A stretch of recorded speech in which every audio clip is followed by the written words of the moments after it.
Assalamualaikum, teman-teman pecinta musik dimanapun kalian berada. Apa kabarnya semua? Selamat berjumpa kembali dengan saya. Dan pada kesempatan kali ini, kita akan menceritakan sejarah band-band terbaik di penjuru dunia.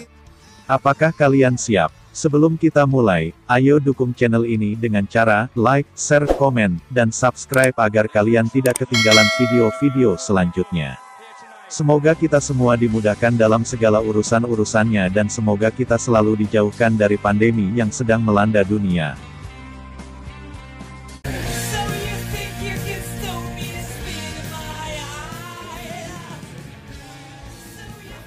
Queen adalah grup musik rock dari Britania Raya yang dibentuk tahun 1970 di London.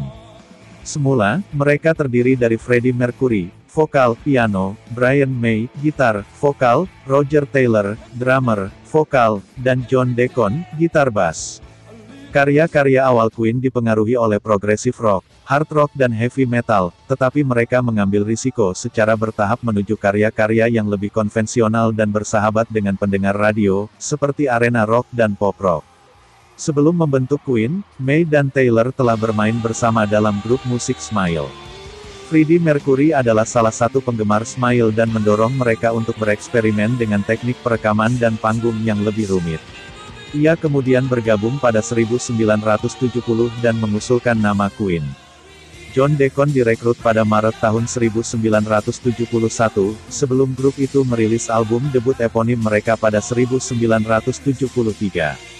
Queen pertama kali masuk ke dalam tangga album di Britania dengan album kedua mereka Queen II pada 1974. Lalu, Sheer Heart Attack pada tahun yang sama dan A Night at the Opera pada 1975 sukses secara internasional. Bohemian Rhapsody adalah lagu unggulan dalam album A Night at the Opera, yang bertahan di peringkat pertama di Britania selama 9 pekan dan membantu mempopulerkan format musik video tersebut.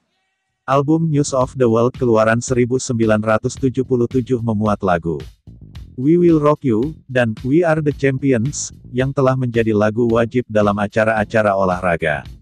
Pada awal 1980-an, Queen menjadi salah satu grup musik stadium rock terbaik di dunia. Another One Bites the Dust dari The Game, 1980, menjadi single terlaris mereka, sementara kompilasi album keluaran 1981 mereka, Greatest Hits, adalah album terlaris di Britania dan tersertifikasi platinum, 8 kali di Amerika Serikat. Penampilan mereka pada konser Live Aid 1985 dianggap salah satu yang terbaik dalam sejarah musik rock oleh berbagai publikasi.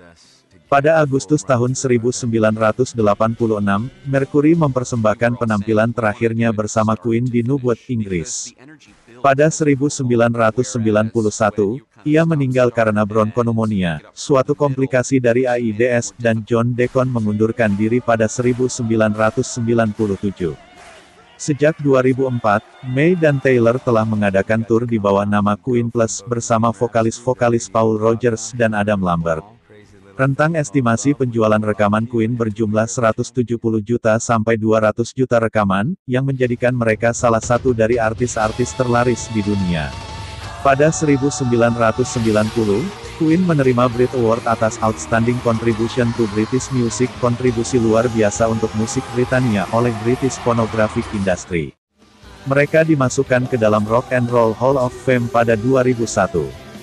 Setiap anggota telah menggubah single-single hit, dan keempatnya dimasukkan ke dalam Songwriters Hall of Fame pada 2003. Pada 2005, Queen menerima Ivor Novello Award atas Outstanding Song Collection, koleksi lagu terbaik, oleh British Academy of Songwriters, Composer, and Authors. Pada 2018, mereka dianugerahi Grammy Lifetime Achievement Award.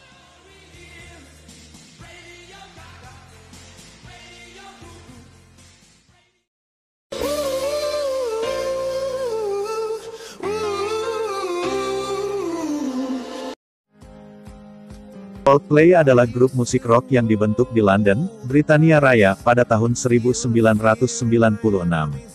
Grup musik ini terdiri dari Chris Martin sebagai vokalis utama, Johnny Buckland sebagai gitaris utama, Guy Berryman sebagai bassis, dan Will Champion sebagai drummer. Coldplay menjadi terkenal dengan dirilisnya single Yellow pada tahun 2000 dan dilanjuti oleh album debut mereka yang dirilis pada tahun yang sama Parachutes, yang masuk ke nominasi Mercury Prize. Album kedua mereka A Rush of Blood to the Head 2002, memenangi beberapa penghargaan, termasuk Album of the Year dari NME.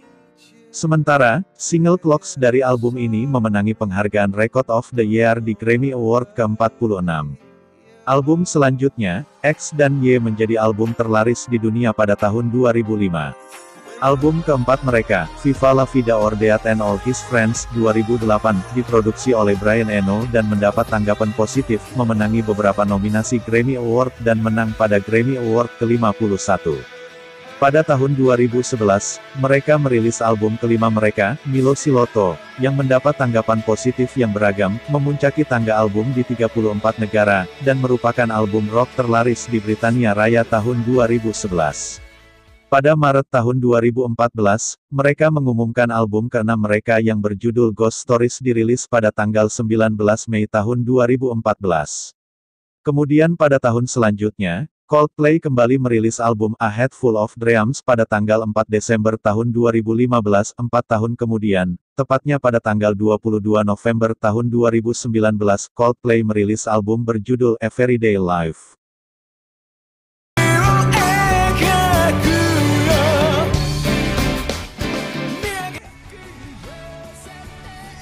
L'Arc-en-Ciel tentunya sudah tidak asing lagi di mata dan telinga pendengar musik Jepang. Berkat eksistensinya di dunia musik, banyak pendengar umum di seluruh dunia yang akhirnya beralih menikmati musik-musik dari grup-grup lain asal negeri Sakura. Pertama kali muncul pada 1991, L'Arc-en-Ciel dimotori oleh basis Tetsuya yang kemudian dikenal sebagai Tetsu. Demi membuat sebuah band yang bisa digandrungi, Tetsu pun mengajak seorang vokalis dari salah satu band yang pernah dilihatnya di suatu konser. Adalah Heidi yang menjadi sorotan Tetsu untuk bisa bergabung bersamanya kala itu. Akhirnya, mereka pun membuat beberapa demo bersama gitaris bersama Hiro dan drummer bernama Pero. Tetsu pun memberi nama band barunya L'Arc-en-Ciel yang bisa diartikan sebagai The Rainbow. Nama tersebut diambil dari bahasa Perancis di mana saat itu istilah-istilah dari negeri Menara Eiffel itu sedang populer. Akhirnya, sebuah album indie bertajuk Dune pun dirilis pada 1993. Selama mempromosikannya, mereka sukses menggandeng Sony Music Jepang untuk bisa rekaman bersama. Mengisi karya kedua, album Tierra, diluncurkan pada 1994 dan menghasilkan hits besar seperti Blurry Eyes. Penggarapan dilanjutkan di tahun berikutnya saat mereka merilis Heavenly, di mana nuansa pop rock yang sangat khas mengalun dalam lagu-lagu seperti Vivid Color dan Natsu no Yutsu. Pada awal kariernya tersebut, keempatnya memilih untuk berdandan feminim karena pada saat itu memang warna visual kei mulai digandrungi di Jepang. Mitos berdandan cantik, album laris di permusikan Jepang pun turut dijalankan oleh L'Arc-en-Ciel.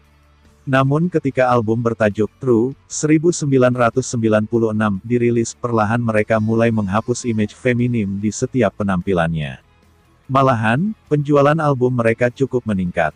Sayang, pada 1997 Sakura terlibat penggunaan narkoba hingga ia dipenjara.